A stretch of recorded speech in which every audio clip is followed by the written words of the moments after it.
Namaste, Jay. So India is known for its diversity in culture, in cooking, and in cuisine.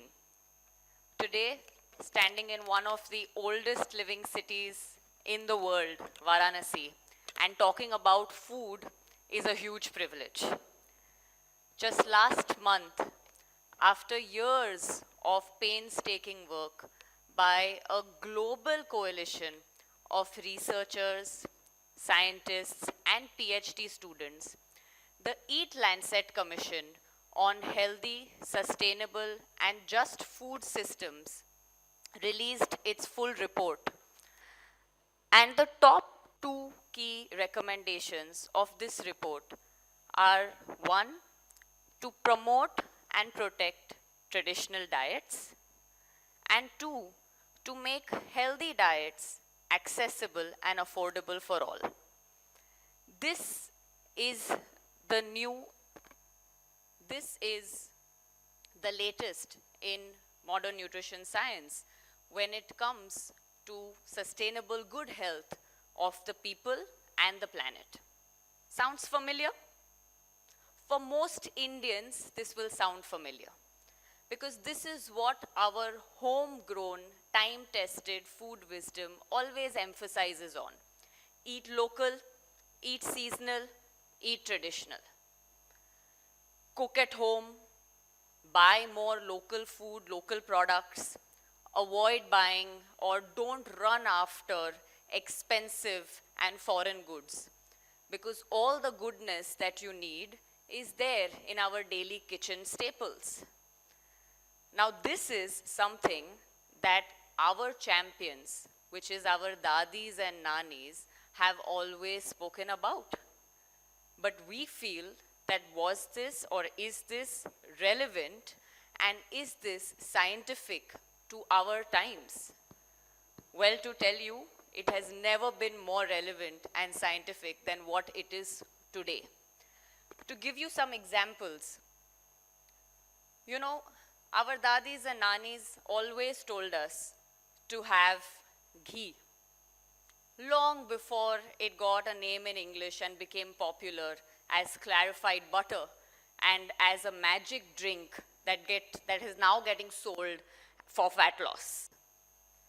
They always told us that haldi milk is very good for our recovery, for our immunity, for good sleep, before it became turmeric latte or golden milk and started to get sold in posh cafes.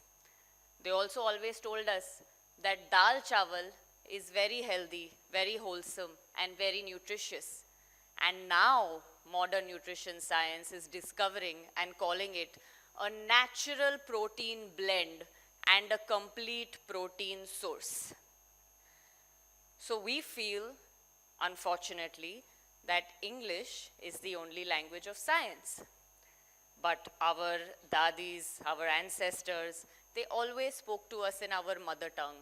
They always spoke to us in our native language and in the language of love. So we thought that this is not very scientific. But what you should know is that the United Nations had declared 2019 as the year, as the International Year of Indigenous Languages. By the way, UNESCO said that in the last century, 600 native languages have disappeared. And we continue to see a loss of these languages at the rate of one language every 2 weeks. What you should know is that the loss of language means the loss of culture, cooking, and cuisine. And that loss means a loss of good health, harmony, and happiness. So what they are trying to do is they are making efforts to mainstream traditional food wisdom so that it becomes something that everyone is able to follow, because they also know that traditional food wisdom is deep rooted in science, in common sense, and it is sustainable. Okay? The Eat Lancet report also talks about promoting local markets, okay? So that you are promoting local markets that sell local produce, which is underused, but which is very, very healthy. So this is something that our dadis and nanis have always been doing, right? If you see that in the winters, they go to the local market and they buy the fresh produce. Like right now, there is shalgam, there is root vegetables that they buy. In the summers, they buy dudhi and other gourds. But what is happening? What are we feeling?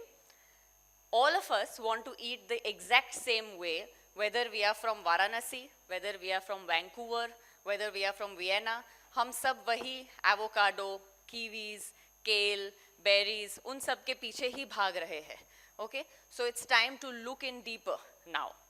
So I'm going to tell you, before a few rules that I want to share with you, I just want to tell you how to identify which food is good for you. So the first thing that you should look for is the food should have a name in your local language. The second thing is that it should be approved by your grandmother. Now when I say that, what you should look at is, has your grandmother grown up eating this food? Not what she's eating today, because unfortunately food marketing and food confusion has reached them also, but what she's grown up eating. And the third thing is that, is this food versatile? Versatile means the ability of the food to be eaten and utilized in many forms in your food heritage and culture. So that is good food for you. So let's take the example of rice. Rice has a name in many local languages, right? We call it chawal, we call it tandoor, we call it akki. All grandmothers, irrespective of whichever part of India they grew up in, they have grown up eating rice. Rice is very, very versatile. उसका बिरयानी बनता है, उसको हम दाल चावल के form में खाते हैं, खिचड़ी के फॉर्म में खाते हैं, खीर के फॉर्म में खाते हैं. It's also something that you use to make idlis, dosas. In fact, it also has such a big cultural representation. जब हम rangolis बनाते हैं, तो you see that lot of rangolis are made of rice. You know, when we put tikka right now, just when we came into the school, you put tikka and then you put chawal on it. So from birth to death, in all occasions, rice is something that we eat. So this is good for you to eat. Similarly, if you look at it, in our kitchens, lentils, nuts, local foods, all of this comes in this category. So these are the three tests, or the way in which you can identify whether this food is good for you or not. Okay, so now I want to tell you some good habits or simple rules that you must follow to ensure good health. The first thing is eat ghar ka khana. What is ghar ka khana? Ghar ka khana is the food that is cooked using local ingredients, using time-tested recipes. A diet to get onto is a one that you can be on for life, and that is eating homemade food. So in practical sense, you should follow the rule of 80-20. That 80% of what you eat should be homemade food, and 20% can be the outside food, the restaurant food, food from the local vendors, food from packets as the last resort, okay? But that's how you can do it, 80-20. That's rule number one. The second rule that you must follow is eat in right combinations. You can think of combinations as mangroves that prevent you from getting swept away by trends and viral videos, okay? In the scientific term, food combinations is now called as nutrient synergy. To give you an example, haldi. Haldi can do its job, or we can get its benefits only if we eat it with an essential fat. Matlab kya? When you have it as haldi milk, when it's part of your tadka as your daily routine or daily practice or daily cooking. But when you start having it just in water, it doesn't quite give you that benefit. Similarly, there are many other combinations in our house when you look at it, like when you eat, for example, rajma, other big pulses like chana, chole. We are told that you eat it with your rice because then it's going to be digested properly. So when food is eaten in the right combinations and in the time-tested traditional combinations, you will receive all the nutrients from it. And every household has its own time-tested combinations. Number 3 is eat in the right portions. Appetite is a moving entity. We feel differently hungry at different times because of different reasons, right? So how much should you eat? Firstly, we are all born with the ability to self-terminate the act of eating right from the time that we are infants. But I want to share a simple formula with you that you can work at applying when you sit to eat, and I call this the 3S formula. So the first S is sit, that you sit and eat your food, and preferably sit cross-legged. The second S is that you switch off all gadgets and you switch off your phone, TV, laptop, iPad, all screens while you are eating so that there are no distractions. This way you are able to align all your senses, your taste, your touch, your smell to the food that you are eating. And then you will know exactly how much to eat and when to stop eating. The third S is slow. Eat slowly and chew your food well. These 3 S's sound very simple, but in today's time, they have become very, very, very difficult to follow. So initially, you will have to really make an effort to follow these 3 S's, but as you keep following it, it will become a default for you. The fourth rule or the fourth habit is to reduce ultra-processed foods. Today, this is conclusively linked to developing non-communicable diseases like diabetes, heart issues, BP, PCOD, even cancer. We have to be aware of the obvious junk food and even the camouflaged junk food. Everything that is ultra-processed and packaged, whether it is chips, maide wala chips, ya millet wala chips, whether it is colas, regular colas, ya diet version colas, whether it is millets or cookies rather, whether it is a millet cookie, whether it is again a maida cookie, yogurts, whether it is low fat or whether it is normal, chocolates, dark ho ya normal chocolate ho, all of this is bad for you. Ultra processed and packaged foods is addictive in nature, and therefore we must stay away from it. And what you should know is it starts with just bringing one packet at home. So do not, or try to at least reduce the intake of ultra processed and packaged foods.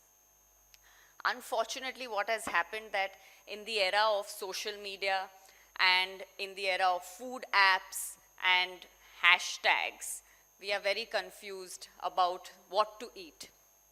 Besides that, we also feel, we associate very poor prestige with our own native food and with our own native language. So if you use these rules, it will allow you to stay on the path of good health throughout.